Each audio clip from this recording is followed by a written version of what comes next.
Graça e paz, igreja. Que bom que Deus reservou mais esse momento, para que juntos ao redor da sua palavra possamos aprender um pouco mais dela e ela possa nos edificar, ela possa nos abençoar e nos fortalecer.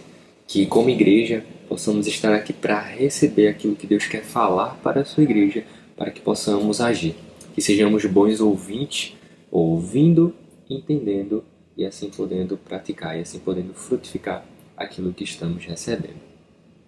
Nesse momento nós vamos aprender, estudar o bloco que intercala os dois blocos da semana anterior, que vai do capítulo 27, versículo 3, até o versículo 10. Mas antes de entrarmos no texto, vamos orar ao Senhor? Oremos. Pai, graças te damos, Senhor, porque o Senhor reservou esse momento para estarmos como igreja reunidos ao redor da Tua Palavra, Senhor, certo que não fisicamente, mas reunidos com o propósito de aprender mais de Ti, Senhor. Que o Senhor me dê sabedoria para passar aquilo que o Senhor quer falar para a Tua igreja, Senhor, e sabedoria da Tua igreja para receber aquilo que o Senhor irá falar. Que não sejamos apenas ouvintes, mas principalmente praticantes, Senhor, da Tua Palavra e possamos glorificar o Teu nome em tudo o que fizermos, Senhor. Essa é a nossa oração. Em nome de Jesus. Amém e amém. E antes ainda, igreja, de entrarmos no texto, nós precisamos entender algumas coisas.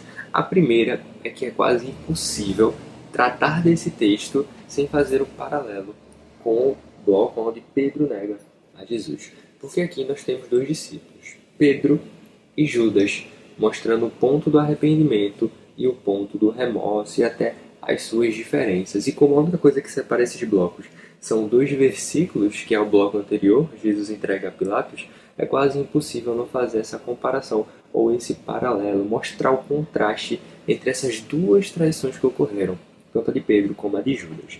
E a segunda coisa em relação a esse pequeno bloco, antes aqui do versículo 3, que é o versículo 1 e 2 apenas.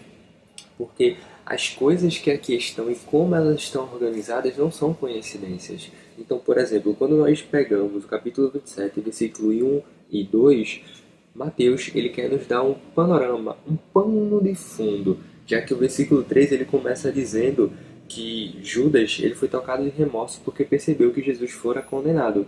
Então, por conta do que aconteceu no versículo 2, aconteceu o restante, que diz assim, começando a partir do versículo 3. Então, Judas, o que o traiu, vendo que Jesus fora condenado, tocado de remorso, devolveu as 30 moedas de prata aos principais sacerdotes e aos anciãos, dizendo: pequei, traindo sangue inocente. Então nós já temos aqui a primeira coisa a se falar, que é sobre o remorso, né?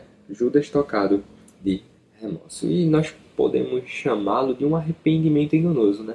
Nós podemos chamar o remorso de um arrependimento enganoso. Por quê? Porque qual é o principal ponto que vai divergir de um arrependimento e de um remorso? É a mudança.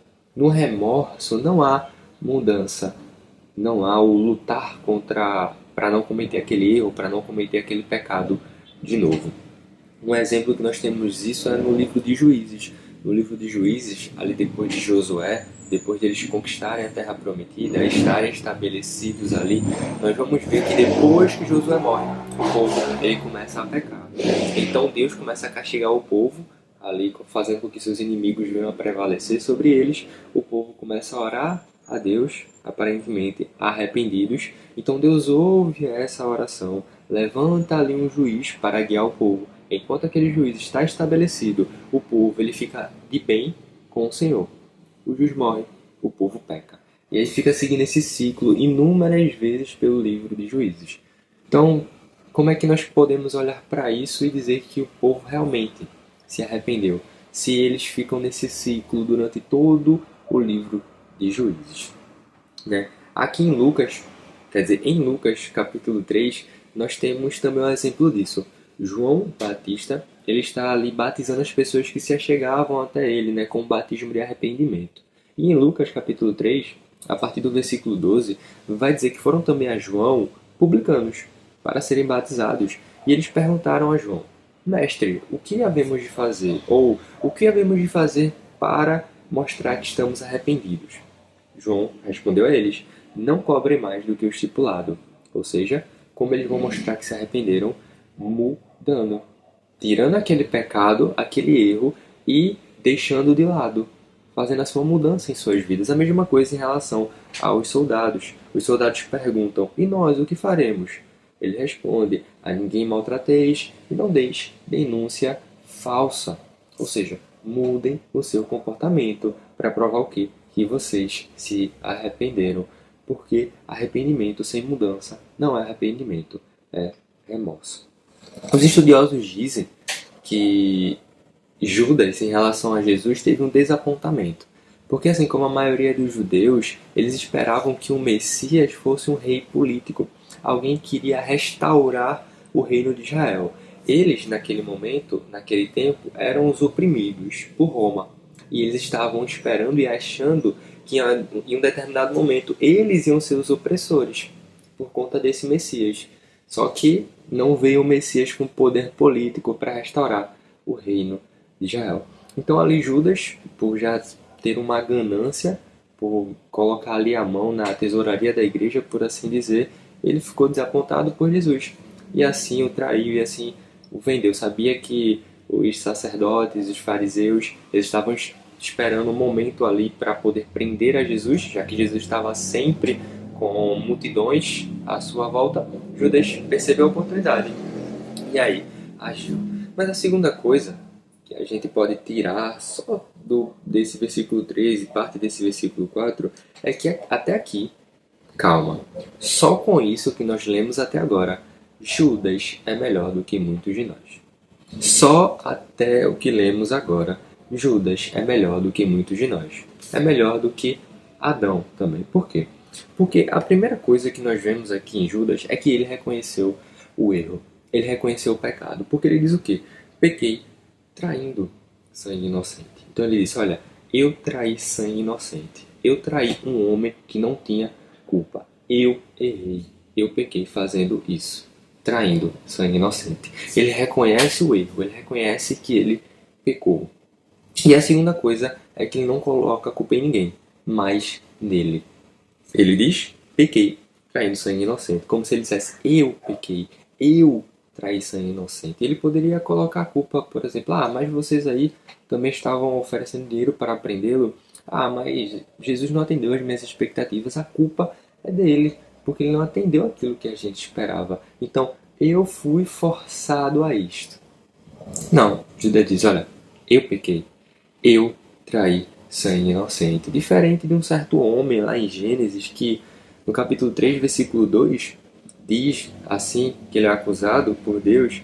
Ele diz: a mulher que me deste por esposa, ela me deu da árvore e eu comi. Então nós já vemos que só por essas palavras Judas já é melhor do que muitos de nós. Mas o texto não para por aí, ele continua dizendo que eles, porém, responderam, depois que Judas se confessa: que nos importa? Isso é contigo. E é inevitável uma comparação com a resposta de Pilatos, no versículo 24. Porque o versículo 23, como nós lemos, enquanto Pilatos estava ali questionando o povo que mal ele tinha feito, né? Porque no versículo 23, Pilatos pergunta: que mal fez ele? Perguntou Pilatos. Porém, cada vez clamavam mais, dizendo: seja crucificado.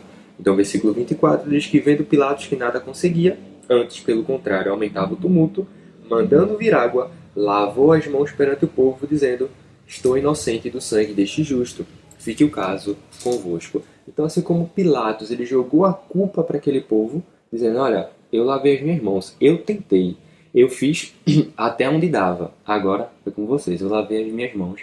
É como se, de certo sentido, os sacerdotes dissessem a mesma coisa. Olha, eu lavo as minhas mãos, isso aí é contigo. Você que o traiu. O que é que nós temos a ver com isso? Então nós vemos esse paralelo de ambos com Pilatos ou os sacerdotes, jogando a culpa para os outros, né? Os sacerdotes para Judas e Pilatos para o povo. E o texto ainda continua no versículo 5, dizendo que então Judas, atirando para o santuário as moedas de prata, retirou-se e foi enforcar-se. E os principais sacerdotes, tomando as moedas, disseram: não é lícito deitá-las no cofre das ofertas, porque é preço de sangue. E tendo deliberado, compraram com elas o campo do oleiro para cemitério de forasteiros. Por isso, aquele campo tem sido chamado até o dia de hoje Campo de Sangue. Talvez lembrando das palavras de Davi, em 1 Crônicas, capítulo 22, onde do versículo 7 até 8 está escrito que disse Davi a Salomão: Filho meu, eu tive a intenção de edificar uma casa ao nome do Senhor meu Deus. Porém, a mim me veio a palavra do Senhor dizendo: Tu, Davi, derramaste sangue em abundância e fizeste grandes guerras. Não edificarás casa em meu nome, porquanto muito sangue tens derramado na terra na minha presença. Então, por ser ali um dinheiro, digamos, manchado de sangue, eles pensaram, não vai ser lícito deitar no cofre ali do templo, na tesouraria ali do templo. Não vai ser lícito. Tá, então o que é que nós vamos fazer? Vamos comprar um campo para forasteiros. A atitude de Judas nos faz entender quase que de forma pontual as circunstâncias do pecado. Por quê? Porque Judas aqui ele está pós-pecado. Ele experimentou, ele cometeu o pecado. Agora ele está enfrentando o quê? A consequência.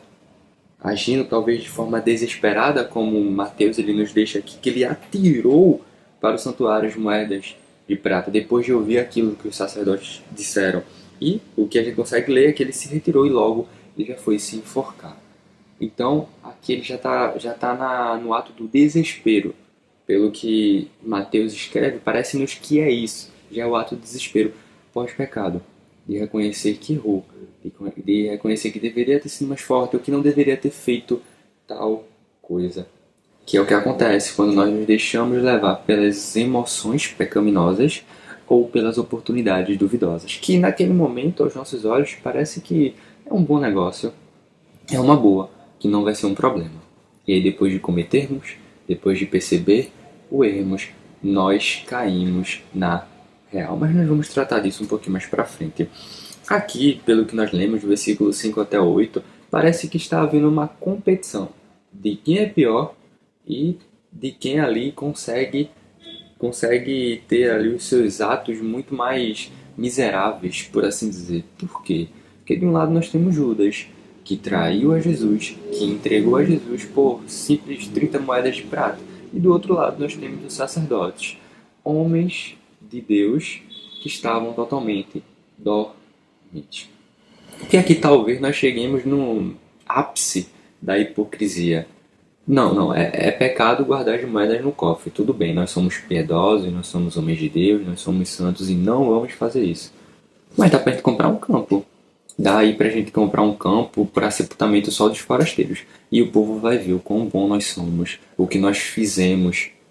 Porque outro ponto é que os sacerdotes eles não podiam comprar terras, campos para o templo no seu nome. Então eles fazem o quê? Usam o nome de Judas. Por isso que em Atos, Lucas diz que foi Judas que comprou o campo. O que se entende é que os sacerdotes usaram o nome de Judas para comprar aquele campo. Eles não podiam. Então o que eles fizeram? Colocaram o nome de Judas. Não, a gente não comprou o campo não para o templo não. Quem comprou foi Judas, porque está no nome dele. Então aqui a gente percebe quase que o ápice da hipocrisia desses homens. Sempre quando nós lemos sobre os sacerdotes, sobre os fariseus, parece que não dá para piorar. Mas nós sempre somos surpreendidos pelas atitudes desses homens, de forma negativa, claro. E a partir do versículo 9 e o 10, para finalizar esse bloco, está escrito que então, depois disso tudo acontecer, se cumpriu o que foi dito por intermédio do profeta Jeremias. Tomaram as 30 moedas de prata, preço em que foi estimado aquele a quem alguns dos filhos de Israel avaliaram, e as deram pelo campo do oleiro, assim como me ordenou o Senhor. Interessante é que nessa citação aqui que Mateus traz, a maior parte escrita está em Zacarias, mas é um texto intimamente ligado a Jeremias capítulo 19, versículo 1 e versículo 13. Fazendo essa junção daquilo que está em Zacarias e em Jeremias, o que Mateus está dizendo aqui é falar sobre as ações de Judas e dos sacerdotes, porque eles revelam o cumprimento de uma profecia de julgamento, que era o quê?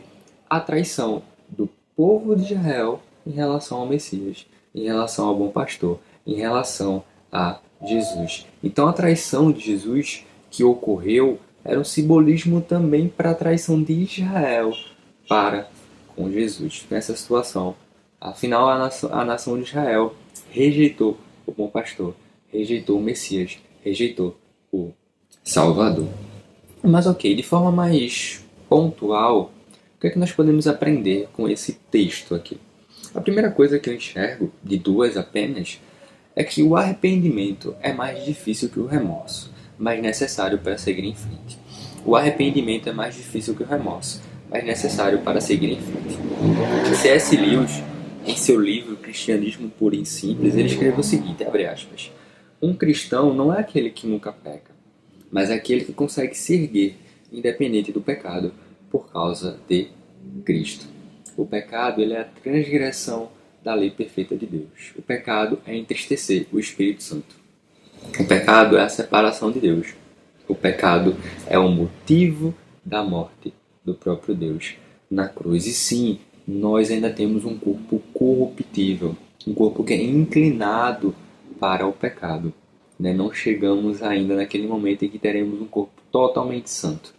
Nós temos um corpo corruptível, que é inclinado para o pecado, mas com armas disponíveis para evitar o pecado, para poder combater o pecado, que é como nós sempre falamos, a oração, a leitura bíblica, o jejum, que são coisas essenciais para lutarmos contra o pecado.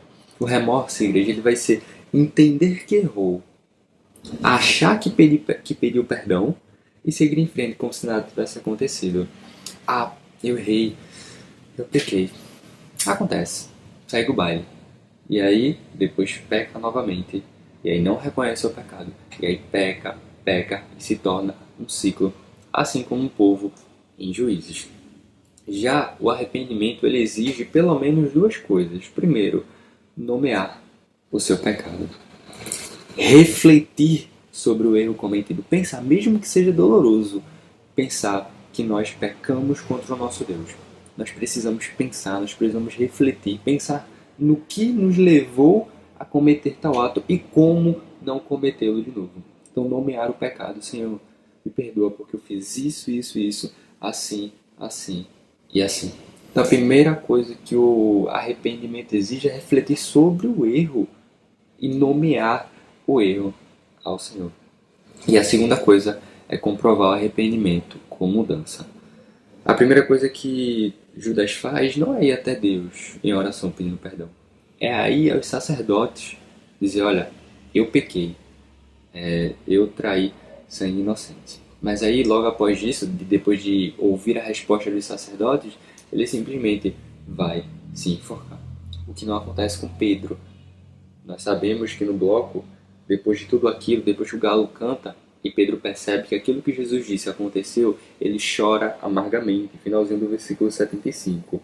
E saindo dali, chorou amargamente. O versículo 75 do capítulo 26. Só que ele chorou amargamente e depois nós vemos um Pedro totalmente mudado, que significa um Pedro totalmente arrependido. Então a primeira coisa que o arrependimento exige é nomear o seu pecado. E a segunda é comprovar o arrependimento com mudança. É isso que vai diferenciar se o que você teve foi remorso ou arrependimento.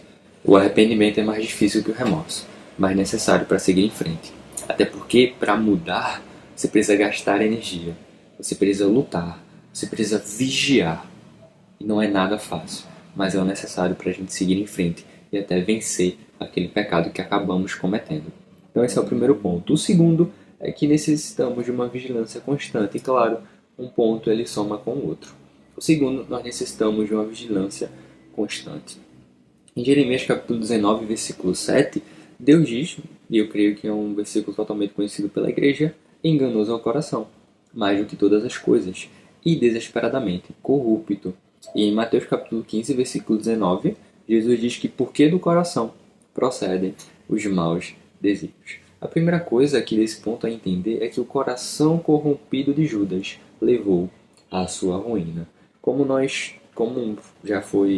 já trouxe, o ato de jogar as moedas ali de Judas parece-nos que foi um ato de desespero. O jeito que ele agiu, apenas com essas três palavras que Mateus traz, que é que ele atirou as moedas para o santuário, ele se retirou e ele se enforcou. Parece-nos que estava em completo desespero. É como se aí Judas disse: eu me esforcei, eu me entreguei ao pecado, à minha ganância, aquilo que eu tanto queria, aquela oportunidade duvidosa e pecaminosa que apareceu diante de mim, que era entregar a Jesus e ganhar dinheiro. Eu fiz isso, eu me entreguei. Mas foi inútil. Mas não deu em nada. Ou deu, que é o remorso, e logo depois o suicídio. Mas aqui nós vemos o que dar atenção aos nossos sentimentos pecaminosos pode nos levar, muitas vezes até ao desespero. Bom, Pedro, ele chorou amargamente. Mas claro, mesmo que Pedro tenha chorado amargamente e se desesperado, ele se arrependeu. Ele mudou. Judas se deixou se corromper pelo seu coração, pelos seus desejos pecaminosos, pela sua ganância. Augusto Nicodemos uma vez disse, abre aspas, para muitos, Jesus é uma figura fascinante, até o momento que é preciso renunciar a algo para segui-lo. Fecha aspas. Por quê? Judas ele se decepcionou com Jesus. O que é que ele esperava? O que é que Judas queria? Dinheiro, riquezas. Jesus queria um pouquinho da fama que Jesus estava tendo e poderia ter se ele fosse um rei que iria restaurar o reino de Israel. Era aquilo que Judas queria. Ou seja, ele estava com o coração fito aqui, neste lugar, nas riquezas, independente do que ele teria que cometer ou do que ele teria que fazer. Isso lembra alguém a você? Alguém que por conta das riquezas ou de ter os olhos fitos aqui no céu, também não seguiu a Jesus como deveria? O jovem rico. O jovem rico ele diz, olha, mas Jesus, já observo isso desde a minha infância. Jesus, mas uma coisa te falta, que eram as riquezas, como se Jesus olhasse para aquele homem e dissesse, olha, ainda te falta se libertar do teu ídolo, daquilo que está acima de Deus no teu coração. Se libertar daquilo que te impede de ter teus olhos fitos em Deus. Ou seja, o coração dele eram das riquezas. E ele não colocava Deus acima de todas as coisas. Era outro homem que apenas colocava as suas coisas, as suas energias, os desejos do seu próprio coração. Que era o quê? Que era a riqueza, que era ter mais. Assim até como vimos com Judas. Claro que aqui nós sabemos qual foi o final de Judas pela traição.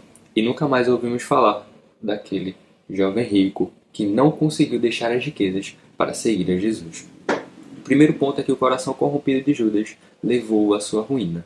E o segundo ponto é sobre a dormência, especificamente a dormência dos sacerdotes. Porque desde o começo do ministério de Jesus, esses homens tentam achar uma maneira de pegar Jesus em alguma palavra errada ou de prendê-lo em algum momento. E nós sabemos que demorou, mas chegou o momento em que eles conseguiram ali prender e acusar a Jesus.